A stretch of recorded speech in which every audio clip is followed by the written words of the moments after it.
verse 8. Do not let this book of the law depart from your mouth. Meditate on it day and night, so that you may be careful to do everything written in it. Then you will be prosperous and successful. Joshua chapter 3 verse 5. Joshua told the people, consecrate yourselves, for tomorrow the Lord will do amazing things among you. 1 Peter chapter 4 verse 7 to 8. The end of all things is near. Therefore, be clear-minded and self-controlled so that you can pray. Above all, love each other deeply, because love covers over a multitude of sins. Revelation chapter 3 verse 20. Here I am, I stand at the door and knock. If anyone hears my voice and opens the door, I will come in and eat with him and he with me. Amen. Joshua chapter 1 verse 8. Do not let this book of the law depart from your mouth. Meditate on it day and night, so that you may be careful to do everything written in it. Then you will be prosperous and successful. Joshua chapter 3 verse 5. Joshua told the people, consecrate yourselves for tomorrow. The Lord will do amazing things among you. First Peter chapter 4 verse 7 to 8.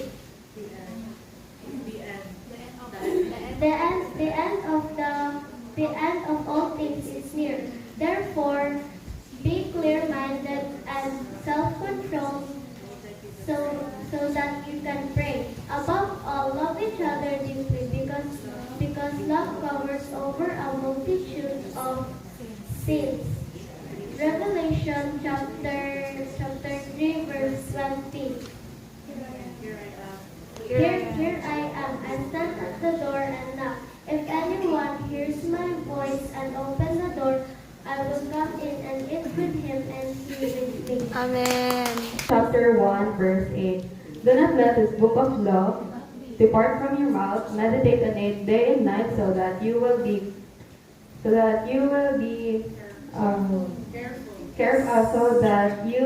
careful to do anything written in it, and then you will be prosperous and successful. Joshua chapter 3 verse 5.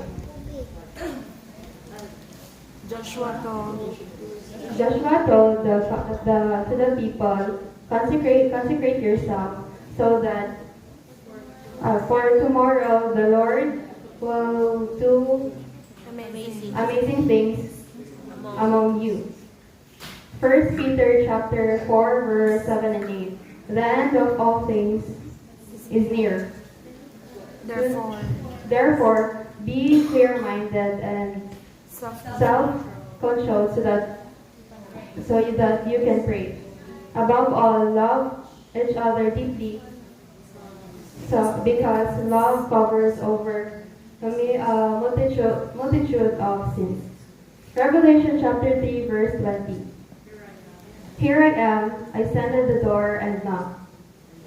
If anyone hears my voice and opens the door, I will come in and eat with him and he with me. Amen.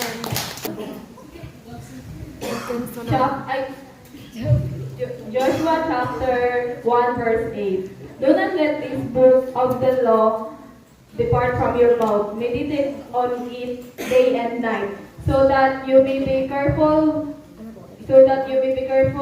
to do everything written on it. Then you will be prosperous and successful. Joshua chapter 3 verse 5.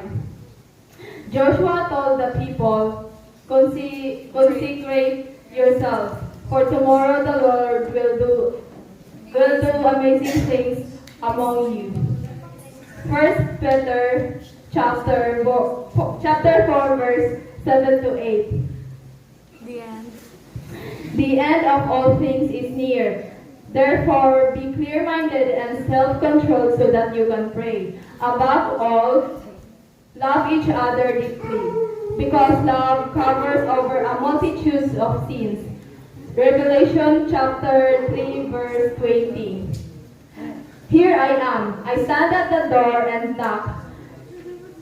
If anyone hears my voice and opens the door, I will come in and eat with him, and he with me. Amen. Joshua chapter 1 verse 8. Do not let this book of the law depart from your mouth. Meditate on it day and night, so that you may be careful to do everything written in it. Then you will be prosperous and successful. Joshua chapter 3 verse 5.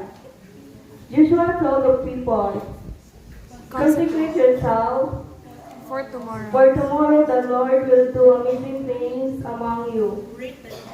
Uy, manong. Sige, patay. 1 Peter chapter 4 verse 7 to 8. The end of all things is near, therefore be clear-minded and self-controlled so that you can pray. Above all, love each other deeply because love covers over a multitude of sins. Revelation chapter 3 verse 20. Here I am, I stand at the door and knock. If anyone hears my voice and opens the door, I will come in and eat with him and he with me. Amen. Joshua chapter 1 verse 8. 8. Do not. Do not let this book of the law depart from your mouth. Meditate on it day and night, so that you may be careful to do everything written in it. You will be prosperous and successful. Joshua chapter 3, verse 5. Joshua told the people, consecrate yourselves, for tomorrow the Lord will do amazing things among you. 1 Peter chapter 4, verse 7 to 8. The end of all things is near. Therefore, be clear-minded and self-controlled so that you can pray.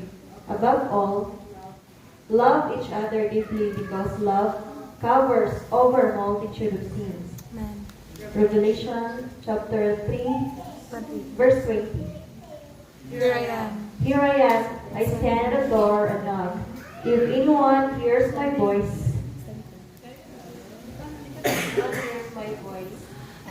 and opens the door, I will come in and I will eat with him and he with me. Amen. Do not let the book of the law depart from you.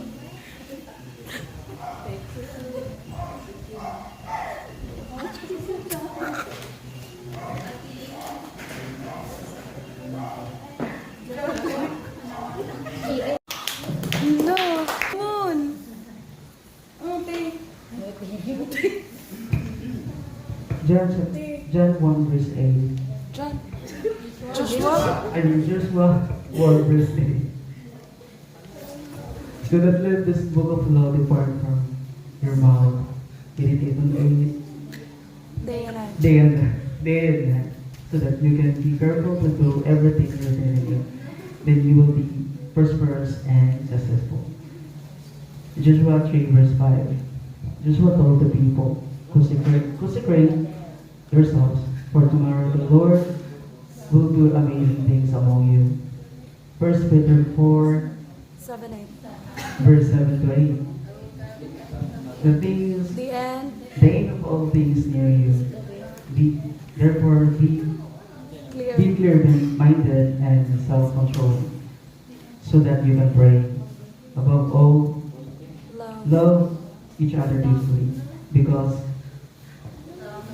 love covers a multitude of sins. Revelation 3 verse 20. Here I am, I stand at the door and knock.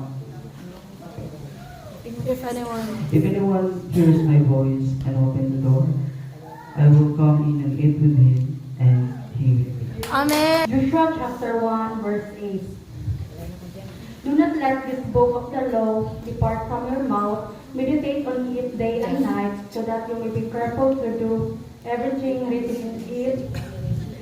then you will be prosperous and successful. Joshua chapter 3 verse 5, Joshua told the people, consecrate yourselves for tomorrow. The Lord will do amazing things among you. 1 Peter chapter 4 verse 7 to 8. The end of all these things is near. Therefore, be clear-minded and self-controlled so that you can pray. Above all, love each other deeply because love covers over a multitude of sins. Revelation chapter 3 verse 20. Here I am. I stand at the door and knock. If anyone hears my voice and opens the door, I will come in and eat with him and he with me. Amen. Chapter 1 verse 8. Do not let this book let this book of the law depart from your mouth. Meditate on it day and night, so that you may be careful to do everything written in it. Then you will be prosperous and successful. Joshua chapter 3 verse 5. Joshua told the people, consecrate yourselves. For tomorrow, the Lord will do amazing things among you. First Peter chapter 4 verse 7 and 8. The end of all things is near. Therefore, be clear-minded and self-controlled so that you can pray. Above all, love each other deeply because love covers over a multitude of sins. Revelation chapter 3 verse 20. Here I am. I stand at the door and knock. If anyone hears my voice and opens the door, I will come in and eat with him and he with me. Amen. Joshua chapter 1 verse 8. Do not let this book of the law depart from your mouth. Meditate on it day and night, so that you may be careful to do everything written in it. Then you will be prosperous and successful. Joshua chapter 3 verse 5. Joshua told the people, consecrate yourself for tomorrow. The Lord will do amazing things Among you. among you. 1 Peter chapter 4 verse 7 to 8. The end of all things is near. Therefore, be clear-minded and self-controlled so that you can pray.